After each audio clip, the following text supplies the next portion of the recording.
Enumeration అంటే ఏమిటో తెలుసా? చంద్రబాబు నాయుడు గారిని అడగాలి ఫస్ట్ ఈ పాయింట్.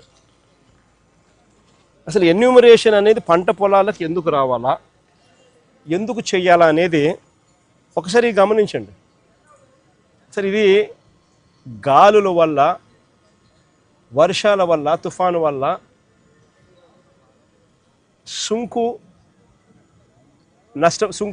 సుంకు విరిగిపోయిన ధాన్యం ఎన్యూమరేషన్ చేసేటప్పుడు ఏ అధికారైనా కూడా ఫస్ట్ పొలంలో అడుగు పెట్టాలి, పెట్టి చూడాలి సుంకు విరిగిపోయిందా, సుంకు విరిగిపోలేదా. ఎన్యూమరేషన్ ప్రక్రియలో భాగంగా రాయాల. ఎందుకంటే సుంకు విరిగిపోతే తర్వాత ఇది పాలు పోసుకునే పరిస్థితి ఉండదు. తర్వాత జర్మినేషన్ ప్రాసెస్ ఆగిపోతుంది.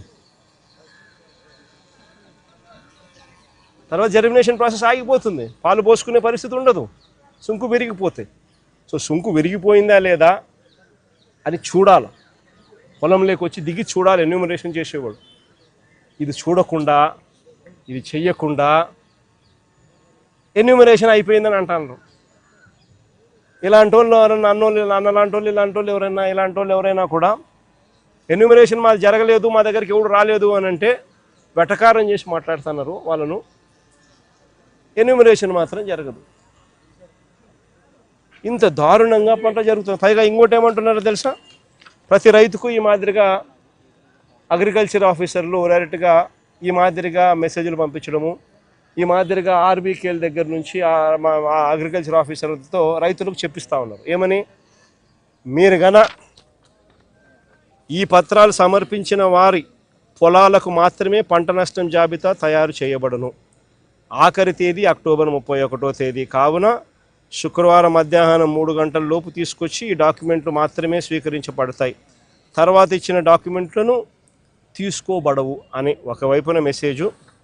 రెండో వైపున దయచేసి రైతులందరూ గమనించగలరు, ఇప్పుడు పంట నష్టం చేయించిన రైతులకి తర్వాత ధాన్యం రైతు సేవా కేంద్రం కొనుగోలు చేయబడదు అని. అంటే ఈ ఇన్పుట్ సబ్సిడీ కానీ, ఈ నష్టం జరిగిందని కానీ ఎవడైనా కూడా రైతు అడిగితే వాళ్ళ ధాన్యం కొనుగోలు చేయరట తర్వాత. అంటే ఏం చెప్తా ఉన్నారు? ఎక్కడైనా కూడా ఏదైనా తుఫాను వచ్చినప్పుడు మనుషులకు మానవత్వం ఉండాలి. మానవత్వం అనేది ప్రభుత్వం ప్రదర్శించి తుఫాను వచ్చినప్పుడు, ఇంకోటి వచ్చినప్పుడు వాళ్ళకి ఇన్పుట్ సబ్సిడీ వచ్చేట్టుగా చేయాలి, వాళ్ళకి ఇన్సూరెన్స్ వచ్చేట్టుగా చేయాలి. ఈ రెండు రావడమే, రెండు ఇవ్వడమే కాకుండా, వచ్చేట్టుగా చేయడము ఇవ్వడమే కాకుండా వారి పంటలు కూడా కొనుగోలు చేసే కార్యక్రమం జరగాల. అలాంటిది అది ఇస్తే ఇదేమో, ఇది ఇస్తే అదేమో అని చెప్పి, అది మీరు కానీ అప్లికేషన్ పెడితే పంటలు మేము కొనుగోలు చేయము అని చెప్పి రైతులను బ్లాక్మెయిల్ చేస్తూ ఉన్నారు, రైతులను థ్రెటన్ చేస్తూ ఉన్నారు అని అంటే, రైతులను బెదిరిస్తూ ఉన్నారు అని అంటే నిజంగా ఎంత నిర్దాక్షిణ్యమైన ప్రభుత్వము, ఎంత నిర్దయ ప్రభుత్వం ఇది అని చెప్పడానికి ఇంతకన్నా వేరే నిదర్శనం కావాలని అడుగుతా ఉన్నా. ఆశ్చర్యం కలిగించే విషయాలు. ఈ ప్రభుత్వం అయితే అసలు ఈ క్రాప్ అనే ప్రక్రియ కూడా పూర్తిగా ఎగనామం పెట్టేసింది. ఈ క్రాప్ అనేది ఎగనామం పెట్టింది. అసలు ఈ క్రాప్ అనేది ఎందుకు చేయాలి, ఈ క్రాప్ అనేది ఎందుకు ఇంత అవసరము అనేది ఇలాంటి విపత్కర పరిస్థితుల్లో ప్రతి రైతుకు అదొక శ్రీరామ రక్షగా నిలబడుతుంది. అలాంటిది ఈ క్రాప్ అనేది తెరమరుగైపోయింది. పంట పొలంలో రైతన్నను నిలబెట్టించి, పంట పొలంలో ఆ రైతన్నను జియో ట్యాగింగ్ చేసి, ఆయన ఫోటోగ్రాఫ్ తీసి దాన్ని ఈ క్రాప్ అనే పరిస్థితి గతంలో ఉంటే, ఈరోజు ఈ క్రాప్ నిర్వచనం మార్చినారు. ఈరోజు ఈ క్రాప్ అంటే ఏం తెలుసా? చేశామంటే చేశాం.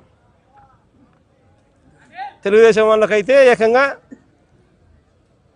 ఉన్న భూమి కన్నా వాళ్ళు వేసిన పంట ఎక్కువ వేసినారు. ఇది బాపట్లలో ఒక చిన్న ఎగ్జాంపుల్. పర్చూరులో 112%,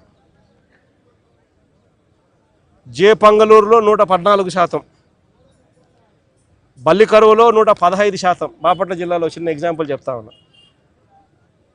వేటపాలెంలో 117%, చీరాలలో 122%, చిన్న గంజాంలో 128%. అంటే ఉన్న భూమి కన్నా agricultural crops sown in the భూమి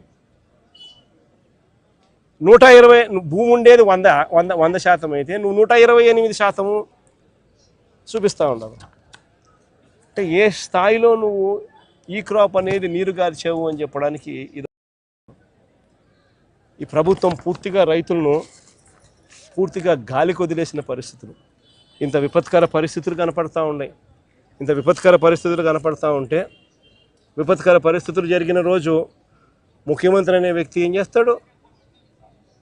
ఓ రోజు అట్టా చాపర్లో తిరుగుతాడు, ఓ చోట ఆగుతాడు, తర్వాత మొత్తం చాపర్లో తిరుగుతాడు, మరుసటి రోజు లండన్ పోతాడు.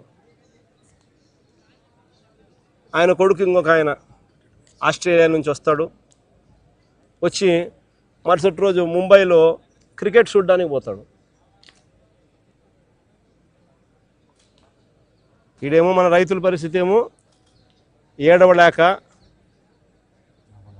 కడుపులో బాధ ఉండి దాన్ని తట్టుకోలేక, నవ్వు రాక, ఇది పరిస్థితి వాళ్ళది.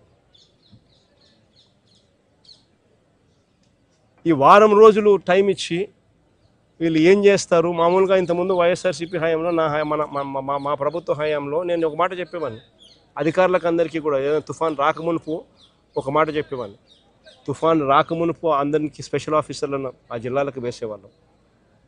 వేసి వాలంటీర్లు పనిచేసేవాళ్ళు, సచివాలయం సిబ్బంది పనిచేసేవాళ్ళు. మా ప్రభుత్వ హయాంలో ఏకంగా కలెక్టర్ల పరిధి